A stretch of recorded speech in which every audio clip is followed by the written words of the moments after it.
अस्सलाम वालेकुम। तो आज हम बात करेंगे एपोप्टोसिस के बारे में कि ये क्या है और कैसे होता है। सबसे पहले हम इस लफ्ज़ को तोड़कर देखेंगे कि इसका क्या मतलब है। इसमें एपो से मुराद है अवे यानी दूर, और टोसिस से मुराद है फॉलिंग यानी गिरना। तो ये है फॉलिंग अवे। जिस तरह एक दरख्त से पत्ते टूटकर गिरते हैं, उसी तरह इसको भी समझा जाता है कि एक सेल किस तरह से अलग हो जाता है और मर जाता है और अलहदा हो जाता है।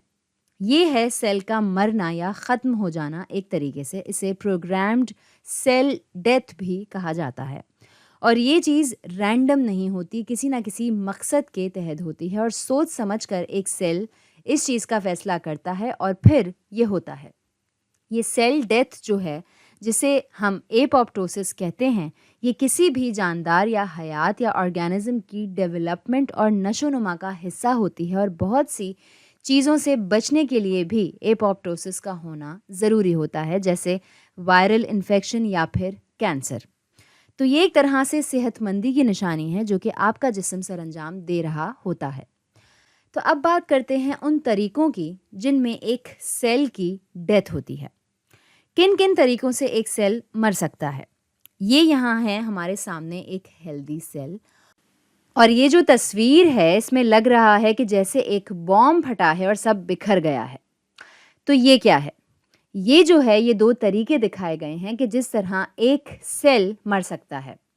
आसान लफ्ज़ों में अगर कहें तो ये है फैला हुआ और बिखरा हुआ, और ये जो है ये है सिमटा हुआ। लेकिन साइंटिफिक तरीके से बात करें तो ये है नेक्रोसिस और ये है एपोप्टोसिस। नेक्रोसिस एक तरह की सेल डेथ है जिसमें एक सेल सूज जाता है और फिर फट जाता है और अपनी जितनी चीज़ें हैं वो रिलीज़ कर देता है, जो कि बहुत ख़तरनाक चीज़ है और बुरी चीज़ है आसपास के सेल्स के लिए। और फिर इस तरह इन्फ्लेमेशन भी हो सकती है, क्योंकि फिर इस सूरत में आ जाते हैं इस जगह पर इम्यून सिस्टम के सेल्स भी।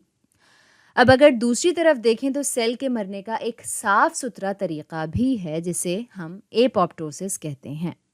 इसमें सेल सिकुड़ता है और श्रिंक होता है, अपना डीएनए तोड़ता है, अपना न्यूक्लियस भी तोड़ता है।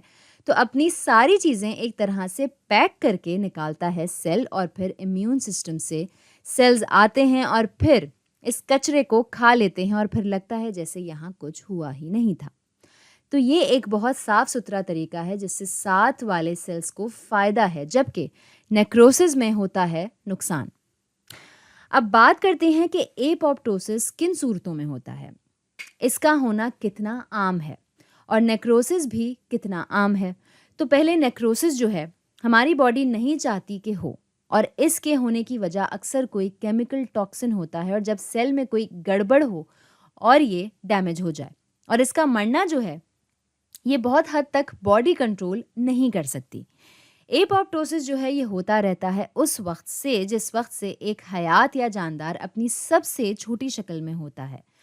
अब एक इंसान या वर्टिब्रेट छोटा सा एम्ब्रियो होता है, तब से ये हो रहा होता है, और ये पूरी ज़िंदगी चलता रहता है। जब आपको आपकी नशोनुमा होती है, जब आपका हाथ बन रहा होता है, तो ये एक टिश्यू होता है, और फिर ये एपोप्टोसिस ही होता है जिसकी वजह से इस हाथ से उंगलियां बनकर बाहर निकलती हैं।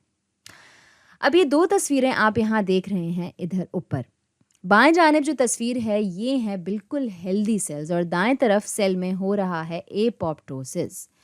इसमें एक तरह से सारे सेल्स और इसके कंपोनेंट्स जो हैं ये एक तरह से समझें कि रिसाइकलिंग बैग में जमा हो रहे हैं, और फिर ये दोबारा इस्तेमाल होंगे दूसरे सेल्स के लिए, क्योंकि एपोप्टोसिस में एक सेल की डेथ होती है, इसके कंपोनेंट्स दूसरे सेल के लिए इस्तेमाल हो सकते हैं।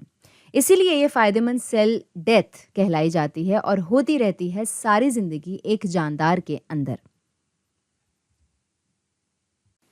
ठीक है, अब यहाँ पर ये जो टैडपोल की तस्वीर आप देख रहे हैं, यहाँ भी एपोप्टोसिस ही हो रहा है डेवलपमेंट में, जिसमें एक टैडपोल या मेंढक का बच्चा कह लें तब्दील होता है और मेटामॉर्फोसिस होता है, और ये बनता है एक फ्रॉग या मेंढक। टैडपोल्स की दुम बहुत लंबी होती है और एक बड़े मेंढक की दुम इतनी लंबी नहीं होती, और जो वजह है जो मेंढक की दुम इतनी लंबी नहीं होती वो एपोप्टोसिस ही है। इसकी दुम हो जाती है रिजॉर्ब,